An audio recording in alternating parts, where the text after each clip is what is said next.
Well, CNN has learned a Ukrainian counterattack outside Kyiv could challenge Russian efforts to encircle the city and prevent them from resupplying their forces. It comes as a US defense official tells CNN that Russia could be getting desperate for momentum.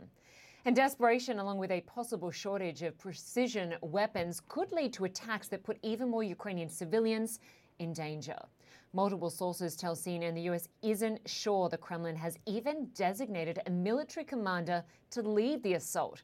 And a senior NATO intelligence official says all signs are pointing to a stalemate. Well, joining us now is retired Major General Michael REPASS. He served as commander of US Special Operations Forces in Europe. Good to have you with us. Thank you, Linda. I appreciate the opportunity today.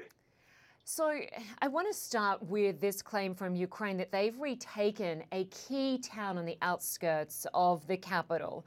It certainly seems very significant given how Russia was trying to encircle the capital. And certainly it must be a morale boost for Ukrainians. You're absolutely right. It is a morale boost, but more importantly, it shows that Ukraine's capable of generating sufficient combat power to go out and do local counterattacks. The city itself is rather small, but the point is that they were able to get out there and maneuver and destroy the enemy out there and take the city back. It also shows that they're very interested in maintaining the flow of supplies from western Ukraine into Kiev. This town is west of Kiev. It's along a main artery of transportation, and that attack enables them to secure that shoulder out there and make sure supplies, both humanitarian and military, can get into Kiev. And we have heard confirmation from the United States, from the president, that Russia has used a hypersonic missile. That seems to be a weapon that's impossible to stop, to intercept, right?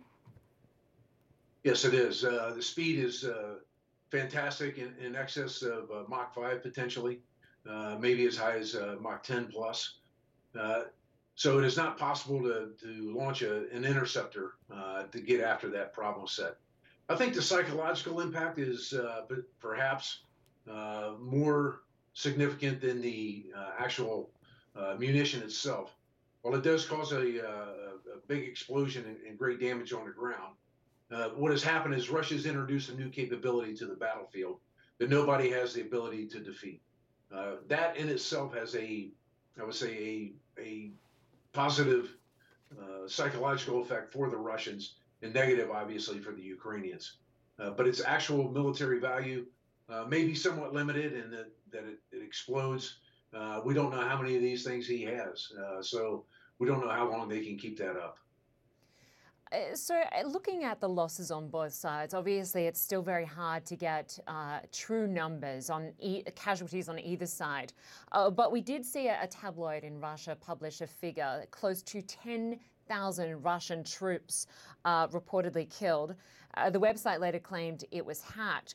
But that number is in line with what US intelligence have been reporting, which seems credible and must be quite demoralizing for Russia. Yeah, I totally agree with you. So let's walk through the numbers real quick.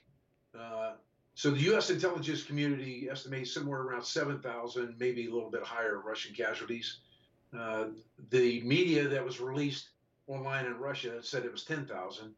And then the Ukrainians themselves say the number's north of 15,000.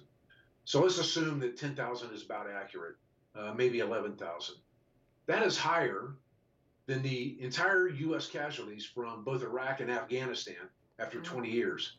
That's also higher than the entire killed in action from the Russian adventure in Afghanistan over 10 years. So the number is very substantial. In less than 4 weeks, they've lost somewhere north of 10,000 people. Wow.